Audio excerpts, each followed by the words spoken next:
Hi friends, welcome to Jyothi library. ఈరోజు మనం శ్రీమతి ఎద్దనపూడి సులోచనారాణి గారు రచించిన చీకట్లో చిరుదీపం 4వ భాగం చెప్పుకుంటున్నాం. హాస్పిటల్లో ఉన్న రోహిత్ కాస్త గండం గడిచినట్టే అని డాక్టర్ చెప్పారు. 6 రోజుల తరువాత అదే హాస్పిటల్లో రోహిత్ స్పెషల్ రూమ్లో మంచం మీద పడుకుని ఉన్నాడు. ఆ మంచం మీద పడుకుని ఉన్న వ్యక్తి రోహిత్ అంటే నమ్మశక్యం కానట్టుగా ఉంది. దానికి కారణం అతని మొహం బాగా చిక్కి ఉన్నా స్పష్టంగా కనిపిస్తోంది. అతని గడ్డం షేవ్ చేసేశారు.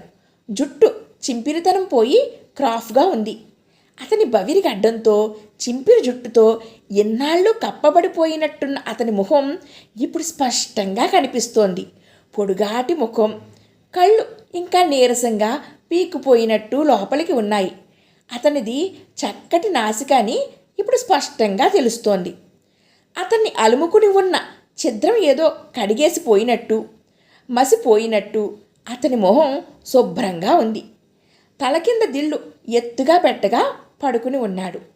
నుదురు మీద మణికట్టు దగ్గర దెబ్బలకి ఇంకా ప్లాస్టర్లు వేసి ఉన్నాయి. అదే మంచం మీద నాయర్ గారు కూర్చుని పాలలో ముంచిన బ్రెడ్ ముక్కలను చెంచాతో తీసి అతని నోటికి అందించి తినిపిస్తున్నారు. ఇక చాలు అన్నాడు రోహిత్. తినమ్మా, మా తండ్రివిగా. డాక్టర్ గారు ఏమని చెప్పారు? ఈ మందులకి బాగా తినకపోతే కడుపులో వికారంగా ఉంటుందని, తలనొప్పి వస్తుందని చెప్పలేదు? ప్లీజ్ ఈ 2 ముక్కలు తిను. ఆయన అలా బలవంతం చేస్తుంటే అతను కాదనలేదన్నట్టుగా తినసాగాడు. అక్కడికి కాస్త దూరంలో స్రవంతి బత్తాయిలు రసం తీస్తోంది. ఇంతలో డాక్టర్ వచ్చాడు. అతను ఆ రోజు రాత్రి రోహిత్కి ప్రాణాపాయంగా ఉన్నప్పుడు చూసిన వ్యక్తి. అతను లోపలికి వస్తూ బ్రెడ్ తింటున్న రోహిత్ని చూస్తూ హలో అంటూ పలకరించాడు.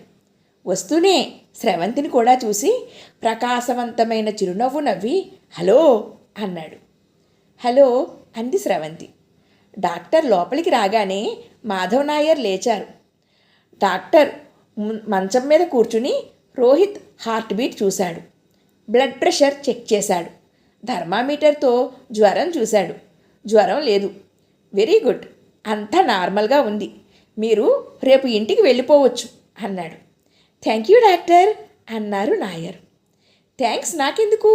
అతను రోహిత్ వైపు చూస్తూ మీరు ఆ అమ్మాయికి చాలా థ్యాంక్స్ చెప్పాలి. మిమ్మల్ని కంటికి రెప్పలా అంటారే అలా కాపాడింది.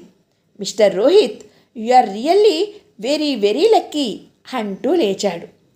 రోహిత్ కళ్ళు అప్రయత్నంగా స్రవంతి వైపు మళ్ళాయి. వాటిల్లో చిరులేలగా కృతజ్ఞత తొనికెసలాడింది. మళ్ళీ అంతలోనే మొహమాటంగా చూపులు మరలించుకున్నాడు. How are you feeling now అడిగాడు డాక్టర్. ఫైన్ డాక్టర్ అన్నాడు. మీరు డ్రగ్స్ మానేయడానికి ప్రయత్నించండి. మానేయాలనే పట్టుదల మీకు మీరే తెచ్చుకోవాలి చెప్పి వెళ్ళిపోయాడు అతను. రోహిత్ ముఖం కిటికీలో నుంచి బయట పెట్టి చూడసాగాడు. డాక్టర్ గారు ఏమన్నారో తెలుసా? నాయర్ అడిగాడు. తెలుసు. ఏమన్నారు? డ్రగ్స్ మానేయమన్నారు. మీరు నన్ను బతికించింది మరో నరకంలో తొయ్యడానికి కాదుగా? రోహిత్ చూపులు నాయర్ గారి ముఖం మీద తీవ్రంగా నిలిచాయి. కాదు. అయితే నన్ను డ్రగ్స్ మానేయమని అడగకండి. నేను ఏం లేకపోయినా ఉండగలను, కానీ అవి లేకపోతే మాత్రం. స్రవంతి పళ్ళరసం నిండిన గ్లాసు తీసుకుని దగ్గరకు వచ్చింది. అంకుల్, ఇప్పుడు ఆ మాటలన్నీ ఎందుకు అంది మందలింపుగా. నిజమేనమ్మా అన్నారాయన అంగీకరిస్తూ. నాకు రసం వద్దు రోహిత్ తిరస్కరించాడు. తాగండి, మళ్ళీ మందులు వేసుకోవాలి అంది స్రవంతి. అతను కాదనలేకపోయాడు. చెయ్యి చాచి గ్లాసు అందుకున్నాడు. దాన్ని పెదవులకు ఆనించుకుని తాగుతూ ఉంటే చెయ్యి గడగడా వణకసాగింది. నాయర్ గారు దూరంగా నిలబడి సిగరెట్ వెలిగించుకుంటున్నారు. స్రవంతి వణికిపోతూ గ్లాసు కదిలిపోతున్న రోహిత్ చేతి మీద చెయ్యి వేసి గ్లాసును పట్టుకుంది. అతను ఒక్కసారిగా తాగలేకపోయాడు. ఆగి ఆగి బలవంతంగా మెల్లగా తాగాడు. స్రవంతి ఓపికగా చూస్తోంది. స్రవంతి గ్లాసు తీసుకుంటుంటే ఐఆమ్ సారీ అన్నాడు అస్పష్టంగా. ఎందుకు అంది. మీకు, నాయర్ గారికి చాలా చాలా కష్టం కలిగించాను. అతను ఆ మాటలు చెప్పడానికి ఆగి ఆగి ఊపిరి తీసుకోవలసి వస్తోంది. కష్టమా? మాకేం కష్టం? మీకు తగ్గినందుకు మాకెంత ఆనందంగా ఉందో తెలుసా అంది. అలా చెప్పమ్మా అన్నారాయన. స్రవంతి అతని పెదవులు తుడిచింది. పక్క అంచులు సరిచేసి కప్పిన దుప్పటి సరిగ్గా చేసింది. బాత్రూంలోకి వెళ్ళి గ్లాసు కడిగి తెచ్చి బోర్లించింది. మంచినీళ్ళు లేవా అమ్మా అన్నారాయన. ఇప్పుడే తెస్తాను అంకుల్. స్రవంతి కూజా తీసుకుని వెళ్ళింది. మంచినీళ్లు పట్టి వరండాలో నుండి వస్తుంటే వెనుక నుంచి ఎక్స్క్యూజ్ మీ అని వినిపించింది. స్రవంతి తిరిగి చూసింది.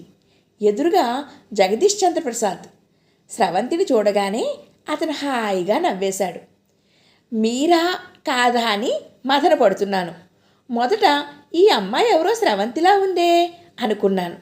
తీరా చూస్తే మీరే అనే సందేహం వచ్చింది. చూస్తే మీరే అన్నాడు నవ్వుతూ. అసలు మీరు ఎక్కడున్నారేమిటి అని ప్రశ్నించాడు. మాకు తెలిసిన అతనికి సుస్తీగా ఉంది. ఓ అలాగా, అదా సంగతి. ఆసరాకి ఫోన్ చేస్తే ఎప్పుడు అడిగినా రాలేదు అంటున్నారు. నాకు అర్థం కాలేదు. మీకు సుస్తీ చేసిందా అనుకున్నాను. గాభరా అనిపించింది. మీ ఇంటికి వద్దామా అంటే అడ్రస్ చెప్పలేదెవ్వరు. అంజమ్మని అడిగితే తెలియదని బుకాయించింది. అఫ్కోర్స్ అంజమ్మ తెలిసినా దాస్తోంది అని నాకు తెలుస్తూనే ఉందనుకోండి. Anyway good luck. అనుకోకుండా మిమ్మల్ని చూశాను. మా అమ్మమ్మ ఎప్పుడూ చెబుతూ ఉండేది, మనం మనస్ఫూర్తిగా ఎవరిని చూడాలని అనుకుంటామో వాళ్ళు మనకి కనిపిస్తారట. ఆవిడికి కృష్ణుడు కనిపించేవాడట. అంటే ఇప్పుడు నేను కృష్ణుడిని అంటారా అంది నవ్వుతూ. అఫ్కోర్స్, మా గది ఇదే, రండి లోపలికి పిలిచింది స్రవంతి. వద్దులేండి మీ వాళ్ళు అంటూ నసిగాడు. రండి పర్వాలేదు, మా అంకుల్ ఉన్నారు అంటూ దారి తీసింది. జగదీష్ చంద్ర తప్పనిసరిగా అనుసరించాడు. గదిలో అడుగు పెట్టగానే స్రవంతి నాయర్ గారికి అంకుల్ వీరు జగదీష్ చంద్రప్రసాద్ గారు అంటూ పరిచయం చేసింది. ఆయన ప్రసన్నంగా నవ్వుతూ కరచాలనం చేస్తూ మా స్రవంతి మీ గురించి చెబుతూ ఉంటుంది అన్నారు. ఇతను రోహిత్ అంటూ పరిచయం చేసింది. జగదీష్ చంద్రప్రసాద్ బెడ్ దగ్గరకు వెళ్ళాడు. రోహిత్ పేపర్ చూస్తున్నాడు. గ్లాడ్ టు మీట్ యూ అంటూ కరచాలనం చేశాడు. రోహిత్ వెంటనే అందివ్వలేదు. బలహీనంగా ఉన్న అతని చెయ్యి అనుమానంగా బయటికి వచ్చింది. చిక్కి శల్యం అయి బొమికల పోగులా ఉన్న అతని చేతిని పట్టుకుని కరచాలనం చేశాడు జగదీష్ చంద్ర. రోహిత్ ఏమీ అనలేదు. జగదీష్ చంద్ర ఏమిటి సుస్తీ అని అడిగాడు. నాయర్ గారు చప్పును కల్పించుకుని యాక్సిడెంట్ అయ్యింది, దెబ్బలు తగిలాయి అని అన్నారు. వెంటనే రోహిత్ చూపులు పేపర్ మీదికి మళ్ళాయి. జగదీష్ చంద్రకి సంభాషణ పెంచాలని, కాసేపు అక్కడ నిలబడాలని ఉత్సాహంగా ఉంది.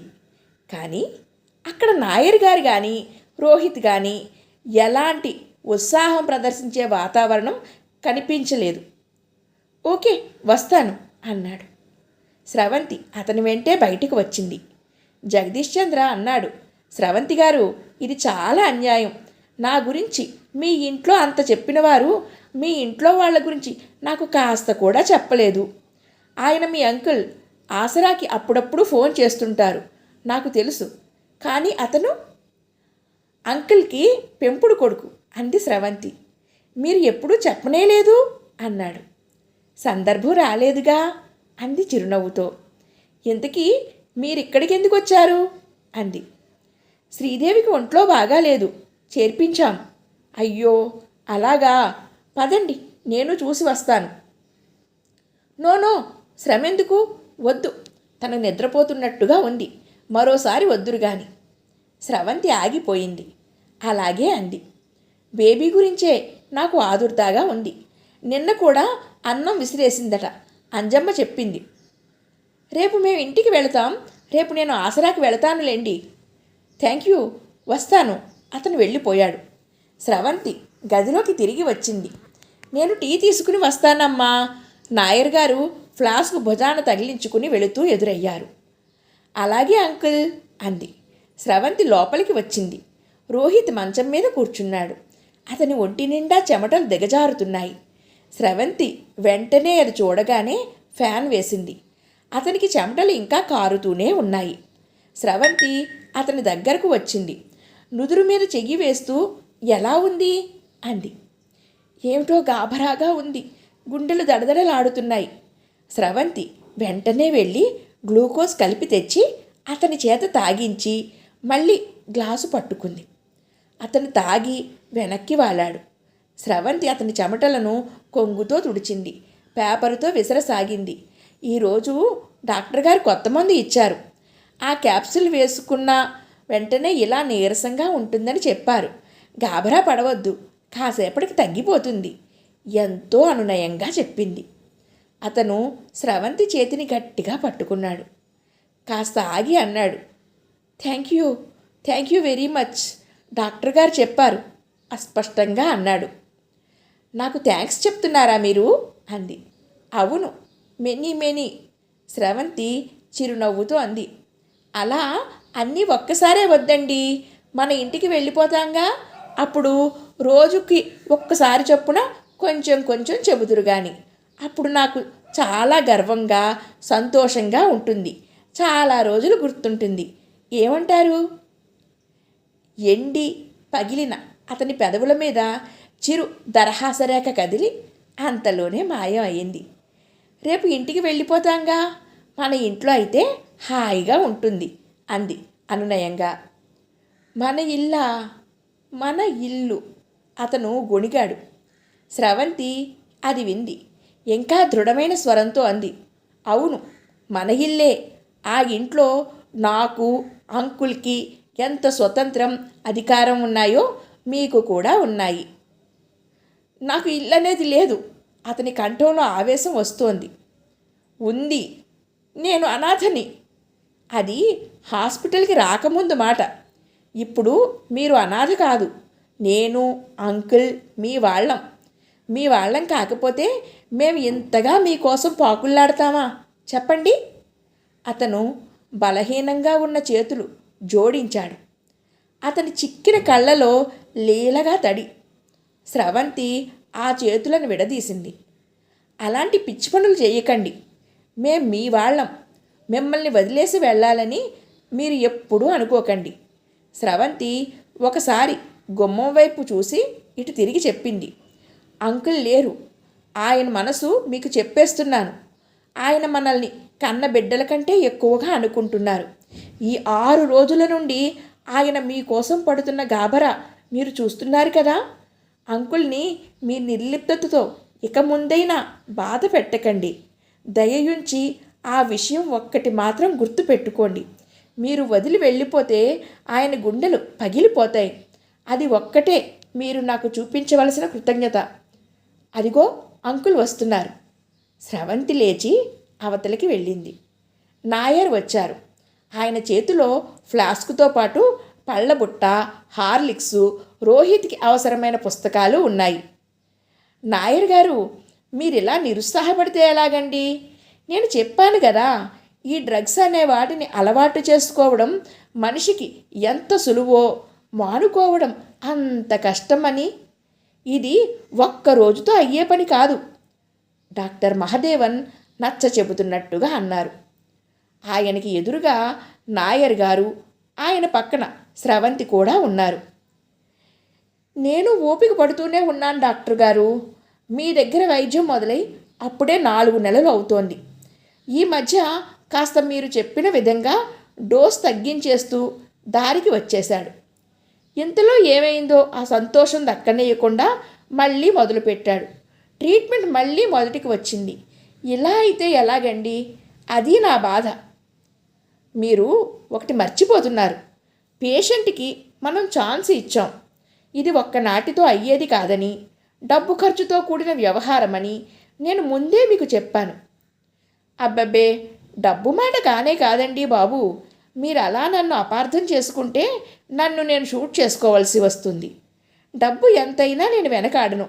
నా దగ్గరున్న సర్వస్వం అమ్మి అయినా సరే చివరి పైసా వరకు రోహిత్ కోసం ఖర్చు చేస్తాను.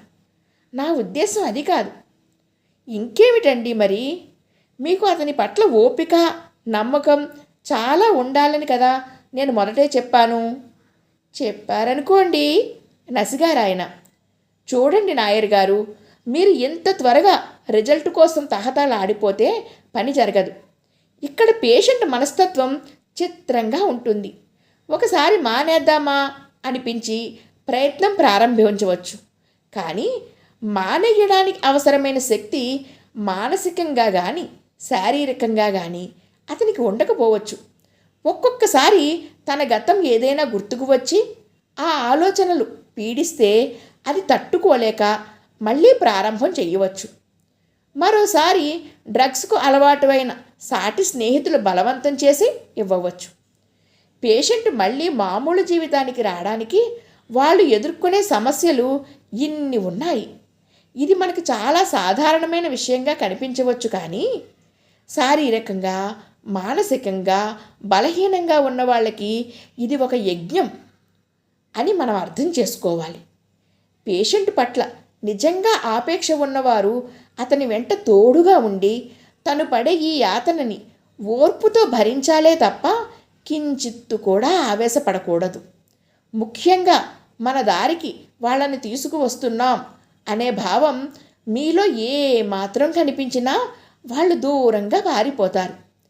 ఈ వ్యసనం నుండి తప్పించుకుని మామూలు మనిషి అవ్వడం ఇది నీకోసమే, మా కోసం కాదు సుమా అనేటట్టు ఆసరా ఇవ్వాలి. మీకు మరొకసారి మళ్ళీ హెచ్చరికగా చెబుతున్నాను, సరిగ్గా వినండి.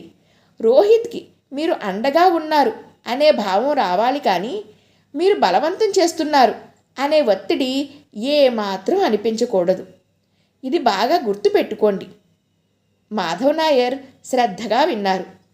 చేతిలో కళ్ళజోడు అటు ఇటు తిప్పుతూ, ఏమిటో అతను మారాలని ఎంతగానో ఉంది. అది జరుగుతుందో జరగదో, దైవేచ్ఛ ఎలా ఉందో అన్నారు. మీరు మిలిటరీలో పనిచేసినవారు, మీరు దైవేచ్ఛ అంటారేమిటండి అన్నారాయన. Why not? ఏం, మిలిటరీలో పనిచేసిన వాళ్ళు మనుషులు కాదన్నా మీ ఉద్దేశం? యుద్ధం జరిగేటప్పుడు శత్రువులు విసిరిన బాంబు సరిగ్గా వచ్చి మనకి దగ్గరలో నలుగురు మీద పడి ధ్వంసం చేసి వారి శరీరాలు పేలిపోయి మనకి ఏమీ కాకపోతే ఎవరు నమ్మినా నమ్మకపోయినా ఆ క్షణంలో దైవేచ్ఛను నమ్ముతారండి. కనీసం నేను ఉత్తప్పుడు నమ్మనని అందరితో బుకాయించి బేరాలు పలికినా ఇలాంటి నాకు అత్యంత కష్టమైన సమయంలో మాత్రం ఖచ్చితంగా నమ్ముతాను అన్నారాయన. డాక్టర్ గారు ఫకాలుమని నవ్వారు.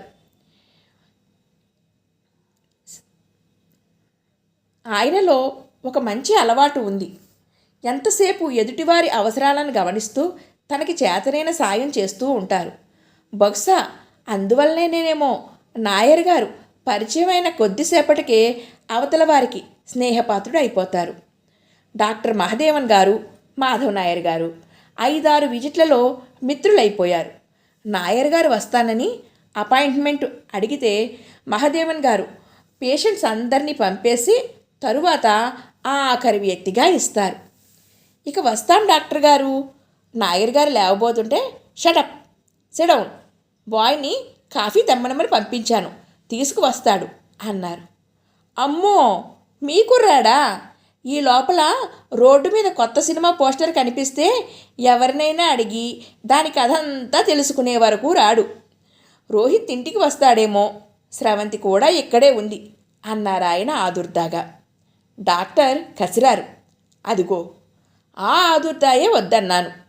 రోహిత్ వస్తాడేమో, వచ్చేసరికి నేను ఉండకపోతే వెళ్ళిపోతాడేమో అనే ఆ భయాలే వద్దంటున్నాను. మీరు వచ్చే వరకు అతను అక్కడ ఉండాలి. అదెలా సాధ్యం? ఎందుకు కాదు? ప్రతి మనిషికి మానసికంగా వీళ్ళు నా వాళ్ళు అంటూ ఒక సెక్యూరిటీ కావాలి. అది మనం అవతల మనిషిలో క్రియేట్ చేయగలిగినప్పుడే. అంతకంటే బలీయమైన బంధం ఇంకేదీ ఉండదు. మీరే కాదు, ప్రతి వాళ్ళు నేను చూస్తూనే ఉన్నాను కదా, తల్లిదండ్రులు పిల్లల పట్ల, భార్య భర్తల పట్ల, యజమానులు నౌకర్ల పట్ల ఈ భావాన్ని ఏర్పరచలేక వారి సంబంధ బాంధవ్యాలను పాడు చేసుకుంటారు. ఆ తరువాత అనుమానాలు, అబద్ధాలు, రుజువులు, ద్వేషాలు, నానా సిద్ధాంతాలు, రాద్ధాంతాలును. చివరికి ఫలితం ఏడుపులు, పెడబొబ్బలు, ఎవరికి వారి జీవితం ఒంటరితనపు సమాధి అవుతుంది. మిస్టర్ నాయర్, ప్రతి మనిషికి తనదైన కావాలి అని కోరుకునే మనిషి పట్ల ప్రగాఢమైన విశ్వాసం ఉండాలి. అది లేనప్పుడు ఆ వ్యక్తి నుండి దూరంగా వెళ్ళిపోవాలి. అంతేగాని అనుమానాలతో ఆత్మీయత పెంచుకోవాలని చూడకూడదు. అనుమానం అనేది మనిషి మనిషికి మధ్య గల అనుబంధానికి చీడపురుగు లాంటిది. ఇది విపరీతమైన మనోవ్యధిని కలిగిస్తుంది. ఏమంటారు? ఉండండి ఉండండి, మీరు చాలా సీరియస్ అయిన జీవిత సత్యాలు చెబుతున్నారు. అవి జీర్ణించుకుని అర్థం చేసుకోవాలి అంటే నేను వెంట 2 సిగరెట్లు తాగాలి అన్నారు నాయర్ గారు. ఆ మాట వినగానే డాక్టర్ గారు తన సిగరెట్ ప్యాకెట్ తీసి అందించారు. స్రవంతిని చూస్తూ మహాదేవన్ గారు, ఏమిటమ్మా స్రవంతి, అంత మౌనంగా ఉన్నావు, ఏమిటి ఆలోచిస్తున్నావు అడిగారు. అది కాదు డాక్టర్ గారు, అసలు ఈ మత్తు మందులు మనుషులకి ఎలా అలవాటు అవుతాయా అని ఆలోచిస్తున్నాను. ఈ డ్రగ్స్ అలవాటు కూడా ఒక రకమైన ఆత్మాహుతే కదా. కరెక్ట్గా చెప్పావమ్మా. ఎలా అలవాటు అవుతాయంటే చెప్పలేం. వాటికి చాలా కారణాలున్నాయి. ఆ డ్రగ్స్ అలవాటైన వ్యక్తిని, ముఖ్యంగా ఆ పేషెంట్ తాలూకు కుటుంబ సభ్యులని కౌన్సిలింగ్ చేస్తే గానీ మనకి పూర్తిగా అర్థం కాదు. వెస్ట్లో చూస్తే స్టాటిస్టిక్స్లో పిల్లల్లో అలవాటు అవ్వడానికి ముఖ్య కారణం వారి కుటుంబ వ్యవస్థ. వారి కుటుంబ వ్యవస్థలో విచ్ఛిత్తి ఎక్కువ. తల్లిదండ్రులు విడిపోతారు. పిల్లలకి నా ఇల్లు, నా చోటు, నా వాళ్ళు అనే ఎమోషనల్ సెక్యూరిటీ ఉండదు. ఒకవేళ ఫ్యామిలీ సరిగ్గా ఉన్నా వారి ఆర్థిక స్వాతంత్ర్యం అనే విధానం మూలంగా పిల్లలు టీనేజ్ వస్తూనే ఇంటి నుండి దూరం అయిపోతారు. ఆ వయసుకి కష్టపడితే ఆర్థిక స్వాతంత్ర్యం రావచ్చు కానీ మానసికమైన పరిపక్వత రాదు. మనసులో పసితనం పోదు. ఆ ఎమోషనల్ సెక్యూరిటీ కోసం ప్రేమని గాఢంగా విశ్వసిస్తారు. కానీ కొద్ది రోజుల్లో అది కూడా వయసు వేడిగానే ఆవిరై చల్లారిపోతుంది. మళ్ళీ ఒంటరితనం ఈ రకంగా మొదలవుతుంది. దేని నుంచైనా ఈ మానసిక వ్యధని వదిలించుకోవాలి అనే ఆరాటం. అలాంటి వారికి ఈ మత్తుమందు ఒక సమాధానంగా అనిపిస్తుంది. ఈ డ్రగ్స్ మెదడులో నరాలని బలవంతంగా నిద్రబుచ్చుతాయి. ఒక అలౌకిక ఆనందం అనే భ్రమలోకి తీసుకువెళతాయి.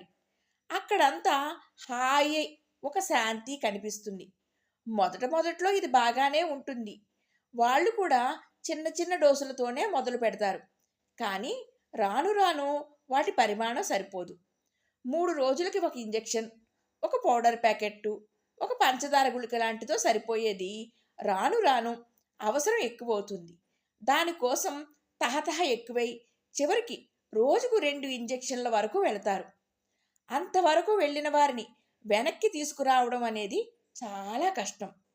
ఆ శరీరం సగం పైగా శిథిలం అయిపోయినట్టే. ఇప్పుడు కొత్తగా ఇంకొకటి వచ్చింది, స్నేక్ బైట్. పాముని పెంచి దాని చేత పెదవి మీద కాటు వేయించుకుంటారు.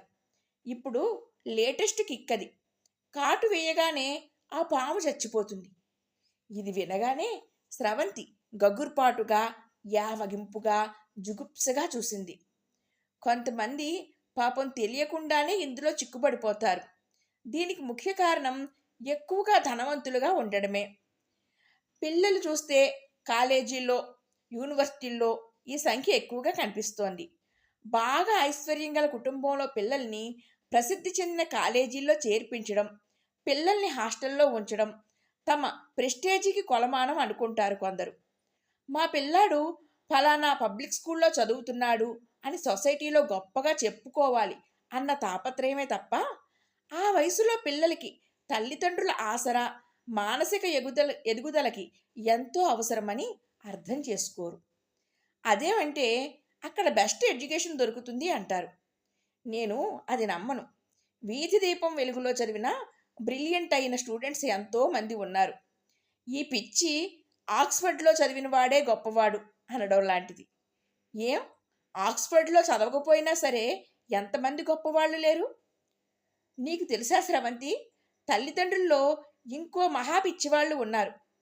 పిల్లలు స్వతహాగా బాగా చదివితే సరే, కానీ ఈ మహా పిచ్చివాళ్ళు ఉన్నారే, వాళ్ళ పిల్లల్ని ఫస్టున రావాలి అంటూ పందెపు గుర్రాన్ని నడిపే జాకీల్లా తరుముతూ ఉంటారు. ఫస్ట్ మార్కులు రాకపోతే ఆ పిల్లవాడు ఇక పనికి మాలినవాడు అనే ఊహ వీరిది. సరిగ్గా అన్నం కూడా పెట్టరు. పిల్లవాడు జీవితంలో బ్రిలియంట్గా ఎదగకపోవడానికి కారణాలు అనేకం ఉంటాయి. అవి ఏమిటా అని పెద్దవాళ్లుగా బాధ్యతతో ఆరా తీయకుండా, అసలు కారణం తెలుసుకోకుండా ఆ పసి మనసుల్ని హింసిస్తారు. వీరు మరలుగా మారి పిల్లల మనసులు కూడా ఆ మోసలోకి రావాలంటారు. 45 సంవత్సరాల క్రిందట తమ బాల్యంలో ఉండే పరిస్థితులు వేరు, ఇప్పుడు ఉన్నవి వేరు అని అర్థం చేసుకోరు. వాళ్ళ పెద్ద ప్రపంచంలో వారికి ఎన్ని సమస్యలు, ఎన్ని పోటీలు, ఎన్ని బాధలు ఉంటాయో, పిల్లల తాలూకు చిన్న ప్రపంచంలో కూడా అన్ని బాధలు, అన్ని సమస్యలు, అన్ని పోటీలు ఉంటాయని ఆలోచించరు. పిల్లలకు కూడా జీవితం కష్టంగానే ఉంటుంది. ఇంట్లో ఒక రకమైన వాతావరణం ఉంటుంది, బయట స్కూల్కి వెళితే మరొక రకమైన వాతావరణం. ఇంట్లో వాతావరణానికి ప్రాముఖ్యత ఇచ్చి బయట బుద్ధిగా ఉంటే బయట పిల్లలు వేళాకోళం చేస్తారు. బయట వాతావరణానికి ప్రాముఖ్యం ఇచ్చి ఇంట్లో చూపిస్తే ఇంట్లో వాళ్ళు చెడిపోయారంటూ చచ్చే తీవాట్లు వేస్తారు. ఏడుపులు, గోల, పెద్దవాళ్ళు బంధువుల దగ్గర యాగి. ఆ చిన్న మనసు పడే యాతనలో చదువు మీద ధ్యాస తగ్గవచ్చు. ఉన్న వాళ్ళ కుటుంబాల్లో పిల్లలు స్నేహితులతో పార్టీల పేరుతో చేరినప్పుడు స్నేహితుల మూలంగా ఈ డ్రగ్స్ అలవాటు అవ్వడం చాలా మామూలు విషయం. అక్కడ డ్రగ్ ఎడిక్ట్ అయిన వ్యక్తి పాపం వీళ్ళకి తెలియకుండానే అలవాటు చేస్తాడు. దాంతో అతని పని ఇక సరి. ముఖ్యంగా ఈ రోజుల్లో తల్లిదండ్రులు పిల్లల్ని కాలేజీలకు పంపగానే, డబ్బు పోసి సీట్లు కొనగానే, కోరిన బట్టలు కుట్టించగానే, అడిగిన డబ్బులు వారికి ఇవ్వడంతోనే తమ బాధ్యత తీరిపోయింది అని అనుకోకూడదు. కుటుంబంలో తల్లిదండ్రులకి ఎలాంటి వృత్తులు, ప్రవృత్తులు ఉన్నా రోజు ఒక అరగంటో, వారానికి ఒక పూటో తప్పనిసరిగా పిల్లలతో కలిసి గడపాలి. వారితో స్నేహపూర్వకంగా మెలగాలి. వారి బాధలు, ఇబ్బందులు ఏమైనా ఉన్నాయేమోనని బొజ్జగించి మాటల ద్వారా అడిగి మనమే తెలుసుకోవాలి. పిల్లలు మన జీవితంలో ఒక ముఖ్యమైన భాగం అని తెలుసుకోవాలి. బయట ప్రపంచంలో పెద్దలకి, పిల్లలకి కూడా ఎన్నో విషసర్పాల లాంటి ఆపదలు పొంచి ఉన్న కాలం ఇది. నా దగ్గరకు వచ్చే ఒక పేషెంట్ ఉంది. పేరు సావిత్రి అనుకుందాం. బ్యాంకులో పనిచేస్తుంది. ఆమెకు వివాహమయ్యి 2 పిల్లలు. భర్తతో కాపురం సరిగ్గా లేదు. బ్యాంకులో పని ఒత్తిడి. ఎప్పుడు ఆ వర్రీతో, తలనొప్పితో సతమతం అయ్యేది. ఒకసారి స్నేహితురాలి అన్న తలనొప్పికి నా దగ్గర మందు ఉంది అని బ్రౌన్ షుగర్ చాలా మైల్డ్ డోస్ ఇచ్చాడు. ఆమెకు అది వేసుకొనే తలనొప్పి పోయినట్టుగా, చాలా హాయిగా, వెర్రి సంతోషంగా, అత్యంత ఉత్సాహంగా, శరీరం గాలిలో తేలిపోతున్నట్టుగా అనిపించింది. ఆఫీసులో పని ఎక్కువ చేసే శక్తి వచ్చినట్టుగా అనిపించింది. కానీ 26 గంటల తరువాత మళ్ళీ తీవ్రమైన తలనొప్పి వచ్చింది.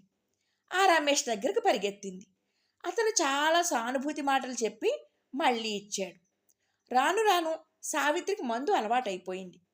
అతను డబ్బు అడగసాగాడు. ఖరీదు పెరిగిపోయింది అన్నాడు. దొరకడం లేదు, బ్లాక్లో కొనాలి అన్నాడు. సావిత్రి డబ్బు ఇచ్చేయసాగింది.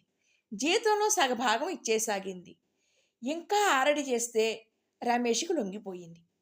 సావిత్రి మీద ఇష్టం పోయిన తరువాత అతను వదిలేశాడు. సావిత్రి మందు లేకుండా ఉండలేదు. ఇంకో అతను ఫ్రెండ్ అయ్యాడు. అతనికి డబ్బు అవసరం ఉంది. సావిత్రి నగలు ఇచ్చేయడం మొదలుపెట్టింది. చివరికి తల్లి దగ్గరకు వెళ్ళినప్పుడు ఆవిడ నగలు కొట్టేసే వరకు వచ్చింది. పిల్లలకి పాలు, పళ్ళు తగ్గించేసింది. ఇంట్లో వంట సామాను తీసుకురాదు. బంధువులు సావిత్రిని ఇంటికి రానియకుండా చేసే వరకు వచ్చింది. సావిత్రి తల్లిదండ్రులకి విషయం అర్థమైంది. నా దగ్గరకు తీసుకువచ్చారు. పాపం సావిత్రి ఒకటే ఏడుపు. ఇల్లు, సంసారం, పిల్లలు అన్నీ పోయాయి. సావిత్రి లాంటి వాళ్ళకి ఇలా మత్తుమందు అలవాటు అవ్వడం చాలా యాక్సిడెంటల్. అది చాలా దురదృష్టం. ఇది మన వాళ్ళలో కూడా ఎక్కువగా ఉందా సార్? నాయర్ గారు అడిగారు. మనకి తక్కువే అని చెప్పాలి. ఎందుకంటే మన కుటుంబ వ్యవస్థ చాలా పటిష్టమైనది. ఇప్పుడిప్పుడే వెస్ట్ గాలులు తీవ్రంగా వీస్తున్నా ఇంకా మన వ్యవస్థని కూకటి వేళ్లతో కదిలించే స్థితికి రాలేదు. ఇప్పుడిప్పుడే మనకి కూడా డైవోర్స్ రేటు పెరుగుతోందని అంటున్నారు. తండ్రి వదిలేసిన తల్లి పిల్లల్ని వదలదు. అతి ముఖ్యమైన రెండో కారణం, మన దేశంలో స్టాటిస్టిక్స్ ప్రకారం ఎక్కువగా డబ్బున్న వాళ్లే సులభంగా వీటికి అలవాటు పడుతున్నారు. ఎందుకంటే ఈ ఖర్చును వారే భరించగలరు. కానీ కేవలం డబ్బున్న వాళ్ళకే ఇవి పరిమితం అనుకోవడం కూడా అపోహ. రిక్షా వాళ్ళు, ఆటో వాళ్ళు కూడా డ్రగ్ ఎడిక్ట్స్ అయిన వాళ్ళు ఉన్నారు. ఇదంతా ఎందుకు చెబుతున్నానంటే, ఏ కారణంగానైనా ఎవరైనా, ముఖ్యంగా పిల్లలు డ్రగ్ ఎడిక్ట్స్ అయితే వారిని తిట్టకండి, అసహ్యించుకోకండి. ఒక దురదృష్టకరమైన సంఘటన జరిగింది, అందులో నుండి వారిని తప్పించాలి అని సాటివారు ప్రయత్నం చెయ్యాలి. మనుష్యులకి జ్వరం వస్తే మనం అసహ్యించుకోం కదా. యాక్సిడెంట్ అయితే అలాగే వదిలేయం కదా. ఇది కూడా అలాంటిదే అనుకోవాలి. వారి దగ్గర వాళ్ళు వారికి సహస్ర విధాల రెట్టింపు ఆత్మీయతని, మనోధైర్యాన్ని ఇవ్వాలి. మానసికంగా, శారీరకంగా బలహీనమైన వారిని ఓర్పుతో అర్థం చేసుకుని సాయం చెయ్యాలి. వారు మనకి కావాలి అంటే ఈ ప్రయత్నం చెయ్యక తప్పదు.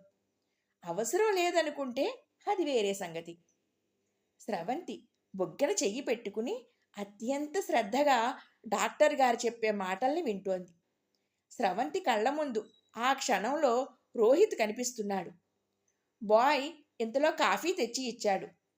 డాక్టర్ గారు కాఫీ తాగుతూ చెప్పారు, అందుకే నేను రోహిత్ విషయంలో మీకంటే స్రవంతి ఎక్కువ పని చేయగలుగుతుంది అని ఆమెను కూడా ప్రయత్నం చేయమన్నాను.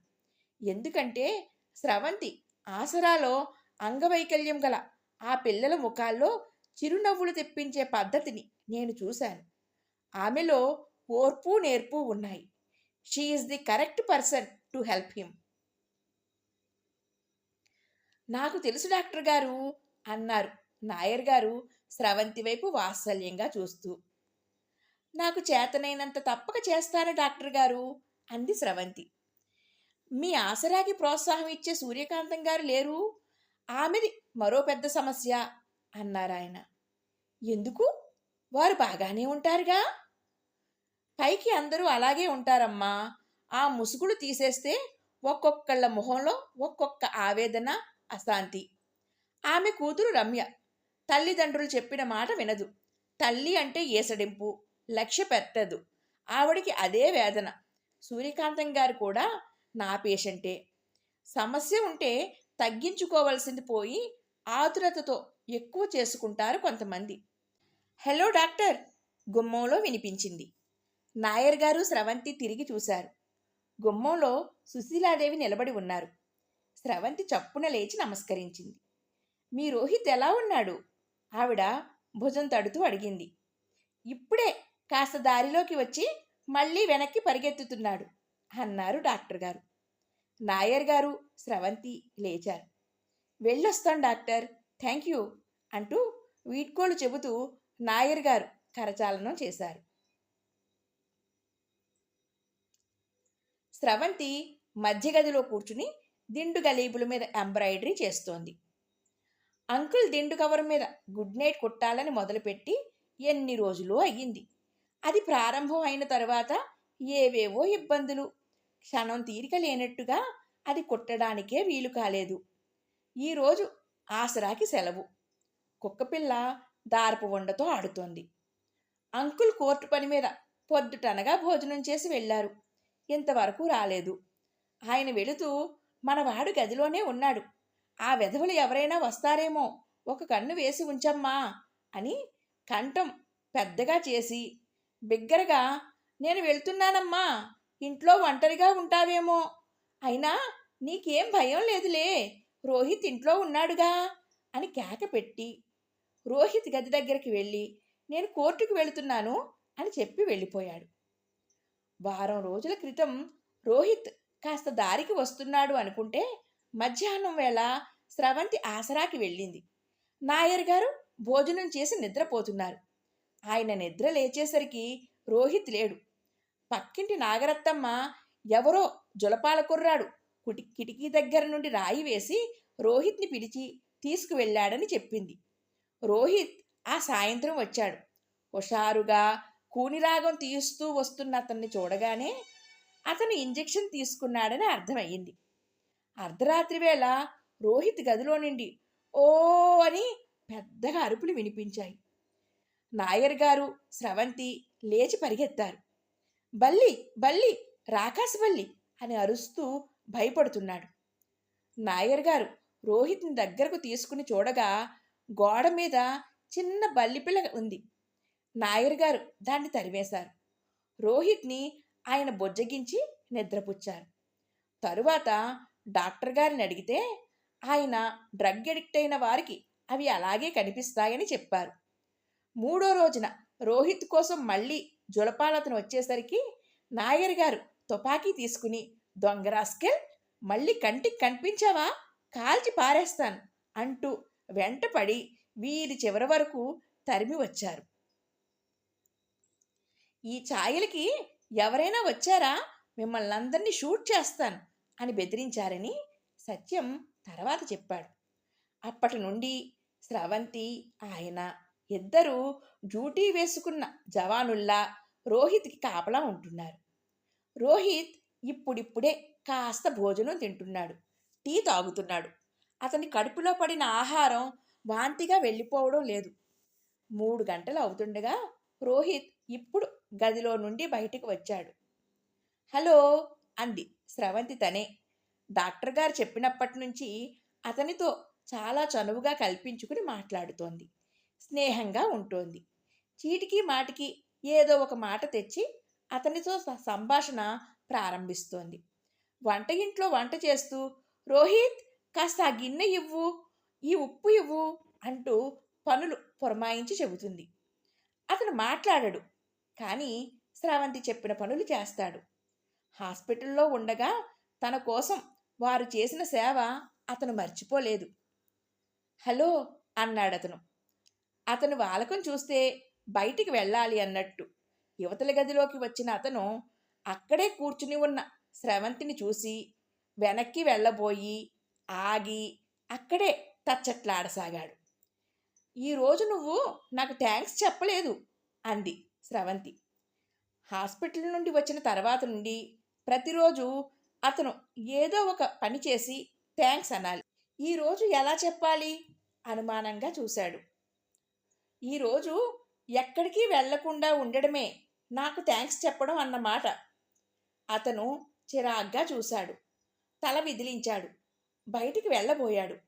వెనక నుంచి స్రవంతి అంది, అయితే థ్యాంక్స్ చెప్పడం అంటే నిజంగా మనస్ఫూర్తిగా కృతజ్ఞతలు తెలియజేయడం లేదన్నమాట, ఒట్టిగా నోటితో యాంత్రికంగానా? రోహిత్ కాళ్ళు గుమ్మం దగ్గర ఆగిపోయాయి. తిరిగి వచ్చేసి లోపల అక్కడ స్టూల్ మీద కూర్చున్నాడు. అతని ముఖం మహా చిరాకుగా ఉంది. గుడ్, నేనిప్పుడు ఒక కప్పు టీ ఇచ్చి నీకు థ్యాంక్స్ చెబుతాను అంటూ లోపలికి వెళ్ళింది. కుక్కపిల్ల కూడా వెంటే వెళ్ళింది. అతన్ని అలా కావాలనే వదిలేసి వెళ్ళింది. డాక్టర్ గారు చెప్పిన మాటలు అన్నీ శ్రద్ధగా గుర్తుపెట్టుకుని ఒక్కొక్కటి అమలు పరుస్తోంది. ఆయన ఏమన్నారు? ఉంటాడా ఉండడా అని ఆదుర్దా పడడం కానీ కాపలా కాయడం కానీ చెయ్యవద్దన్నారు. ఉండాలి అనే భావం అతనిలో స్వయంగా వచ్చేటట్టు కలిగించాలి. టీ కలుపుతున్న స్రవంతి చెవులు అతని పాదాల అలికిడి కోసమే వింటున్నాయి. స్రవంతి ఈ మధ్య రోహిత్ కోసం బ్లాక్ టీ కలపడం నేర్చుకుంది. టీ డికాషన్లో మిరియాల పొడి, పంచదార వేసి నిమ్మకాయ పిండేయడం. అది రోహిత్కి ఇష్టం. మొదటిసారి తాగగానే బావుంది అన్నాడు. స్రవంతి 2 కప్పులతో టీ పుచ్చుకుని యువతల గదిలోకి వచ్చింది. అక్కడ స్టూల్ మీద రోహిత్ లేడు. వీధి తలుపులు దగ్గరికి వేసి ఉన్నాయి. స్రవంతి ముఖంలోకి ఒక్కసారి ఆశాభంగం వచ్చేసింది. తనెంత పిచ్చి పని చేసింది? అంకుల్ చెప్పినట్టు అతన్ని ఇంకా అలా వదిలే స్థితి రాలేదు అని నమ్మాల్సింది. నేనొక ఫూల్ని అనుకుంటూ వంట ఇంట్లోకి టీ కప్పు పెట్టడానికి ఇటు తిరిగింది. అక్కడ పెరటి గుమ్మం దగ్గర గుమ్మానికి భుజం ఆనించి చేతులు కట్టుకుని ఎటో చూస్తూ సీరియస్గా ఆలోచిస్తూ రోహిత్ నిలబడి ఉన్నాడు. స్రవంతి కళ్ళల్లో ఒక్కసారిగా ఉత్సాహం వచ్చేసింది. అరే, మీరిక్కడున్నారా అంది ఒక్కంగలో వచ్చినట్టు అతనికి ఎదురుగా వస్తూ. మీరు వెళ్ళిపోయారనుకున్నాను. అంకుల్ చేత నాకు తిట్లు తప్పవనుకున్నాను అంది టీ అందిస్తూ. వెళ్ళిపోదామని అనుకున్నాను కానీ అతను అర్ధోక్తిలో ఆగిపోయాడు. మరి ఏది ఆపింది? మీరు కృతజ్ఞత అంటూ ఒకటి నా నెత్తి మీద పెట్టారుగా టీ కప్పు తీసుకుంటూ అన్నాడు. స్రవంతికి చాలా ఆనందం కలిగింది. అతను కాస్త ఇప్పుడిప్పుడే మామూలు మనిషిలా మాట్లాడుతున్నాడు. నన్ను నేను ఒక ఫూల్ని తిట్టుకున్నాను అంది. నేను విన్నాను. మీరు విన్నారా? My God! ఆశ్చర్యంతో కళ్ళు పెద్దవయ్యాయి. వెంటనే ఫక్కుమని నవ్వేసింది. మనల్ని మనం తిట్టుకోవడం ఎవరైనా వింటే సిల్లీగా ఉంటుంది కదూ అంది. ఏమీ ఉండదు. ఎలా చెబుతున్నారు? నన్ను నేను ఎప్పుడూ తిట్టుకుంటూనే ఉంటాను. ఓ అదా! స్రవంతి మళ్ళీ హాయిగా నవ్వేసింది. అతను అవకాశం వచ్చింది కదా అని బయటికి వెళ్ళిపోలేదు. ఇది చాలా సంతోషంగా అనిపిస్తోంది. టీ బాగుంది అన్నాడతను.